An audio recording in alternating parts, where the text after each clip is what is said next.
UFC story begins on November 12, 1993 in Denver, Colorado. This wasn't the polished global spectacle we know today. It was UFC 1, a raw, unfiltered experiment billed as a no-rules tournament designed to determine which martial art was truly superior. The idea was revolutionary, a seemingly chaotic melting pot of Brazilian jiu-jitsu, boxing, karate, wrestling, and other combat disciplines, all colliding in a single night. It was unlike anything the sporting world had ever seen, an audacious attempt to answer a centuries-old question about fighting superiority, and it was an idea that would either crash and burn or become the future of combat sports. What unfolded that night was a blend of skill, raw aggression, and unpredictable outcomes. Fighters entered the octagon from different martial arts backgrounds and with vastly different styles and sizes, and the outcome of the fights was often determined by who could adapt the quickest to the chaotic environment and the lack of rules. The initial events were marked by a distinct lack of structure. There were few weight classes, limited rules, and bouts that sometimes ended in gruesome fashion with bloody chaos, bone-crushing slams, and even biting incidents. Yet despite the initial chaos and lack of refinement, the early UFC events began to capture the imagination of a small but dedicated audience. What was happening in the octagon was both mesmerizing and terrifying. Amidst the chaos of UFC 1, one figure emerged as the unlikely champion, Royce Gracie. This wasn't a towering powerhouse, he was a slim, unassuming Brazilian fighter representing the discipline of Brazilian Jiu-Jitsu. With the skill and technique passed down from his family, Gracie showcased the power of leverage and precision, demonstrating that size and brute force weren't the only determining factors in combat. He dismantled opponents much larger than himself, submitting them with techniques they had never seen before. Royce's victories that night were not just impressive, they were groundbreaking. They shattered perceptions of what a fighter needed to be. He proved that skill could triumph over brute strength, a key factor that would lay the foundation for the UFC as a platform where diverse martial arts could be showcased and compared. His victories had a ripple effect and started the long process of legitimizing the UFC. But as groundbreaking as his performance was, there was still a long and arduous path ahead. The early days of the UFC were anything but easy. The lack of rules and regulations led to intense criticism from the media and the public, with the UFC being condemned for its perceived barbarity. Phrases like human cockfighting became common in mainstream media outlets, painting a dark and often unfair image of the nascent sport. The UFC faced immense public backlash and was often associated with bloodlust and chaos, making it a very difficult sport to promote and sell to a wider audience. Pay-per-view providers began to drop the events, major cities banned them, and it seemed as if the UFC was destined to fail. The public perception seemed impossible to change. The UFC's fortunes began to turn in 2001 when casino magnates Frank and Lorenzo Fertitta, along with their childhood friend Dana White, saw an opportunity where others saw only failure. They acquired the struggling promotion for just $2 million, a fraction of what the organization would be worth later in its history. This move marked the beginning of a fundamental shift in the UFC's approach. Under the new leadership of Zuffa LLC, the UFC began a period of significant evolution, slowly but surely transforming the organization from a no-rules spectacle into a legitimate and highly profitable sport. They implemented weight classes, ensuring more fair and balanced matchups. They introduced unified rules, limiting certain types of strikes and promoting fighter safety, and they also worked on developing better referee training programs to reduce the risk of permanent injury. These weren't simply cosmetic changes designed to appease critics, they were fundamental changes designed to refine the sport and to make the UFC not just more palatable but also more engaging. But the UFC's evolution wasn't complete without a bold marketing move that would forever change its trajectory.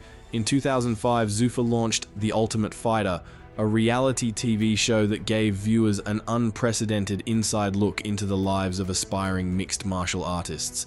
This wasn't just a show about fighting, it was a narrative-driven program that humanized the fighters, showcasing their struggles, their ambitions, and their personal stories. It allowed viewers to connect emotionally with the athletes, creating a level of engagement that was previously absent. The show's first season culminated in a legendary clash between Forrest Griffin and Stephan Bonnar, a fight so electrifying, so raw and compelling that it's often credited with saving the UFC from oblivion. Their brutal, no-holds-barred performance captured the imaginations of millions and completely altered the perception of the UFC almost overnight. The Ultimate Fighter was a stroke of marketing genius. It was the spark that ignited the UFC's explosive growth. It was no longer just a brutal spectacle, it was now a must-watch television program. The mid-2000s witnessed the rise of a new generation of UFC stars, fighters who possessed not only exceptional skills but also larger-than-life personalities. Chuck Liddell, with his iconic mohawk and devastating knockout power, became a fan favorite, embodying the raw energy and aggression of the sport. Tito Ortiz, with his charismatic persona and intense rivalries, became one of the most talked-about figures in the UFC. Randy Couture, with his disciplined approach and legendary comeback stories, became a symbol of perseverance and longevity. These fighters were more than just athletes. They were entertainers, master storytellers, and they had the ability to sell out arenas and to draw millions of pay-per-view buys, helping to push the UFC into the mainstream. And as the UFC continued its ascent, it began to attract a more global talent pool, drawing fighters from diverse backgrounds and combat styles. Anderson Silva, a Brazilian striking maestro, captivated audiences with his graceful movement, his devastating precision, and his unparalleled creativity in the octagon. Georges St-Pierre, a disciplined Canadian grappler, became a national hero, showcasing a well-rounded style and unmatched dedication. And then there was Jon Jones, a prodigy in the light heavyweight division, with his incredible athleticism, his unorthodox techniques, and his seemingly endless potential, and he would go on to establish himself as arguably the greatest fighter the sport has ever seen. These were the men who were not only defining the sport, but were taking it to a global audience and helping to solidify its position in the world of professional sports. They were also helping to expand the audience of the UFC to international markets. In 2013, the UFC entered the next era of its evolution, embracing digital technology with the launch of UFC Fight Pass, a streaming service that provided fans with an unprecedented access to the organization's vast fight archive and a vast selection of live events. This digital-first strategy also transformed the way fans engaged with the sport, creating a community that could share their passion on social media.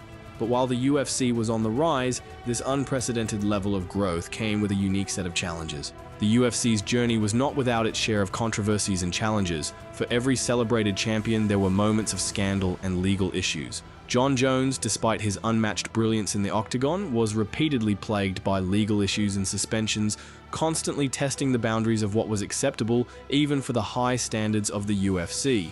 Conor McGregor, while he was the biggest star in the sport, also became one of the most polarizing figures. His numerous controversies off the mat and his infamous bus attack on Khabib Nurmagomedov cast a shadow over his achievements in the cage.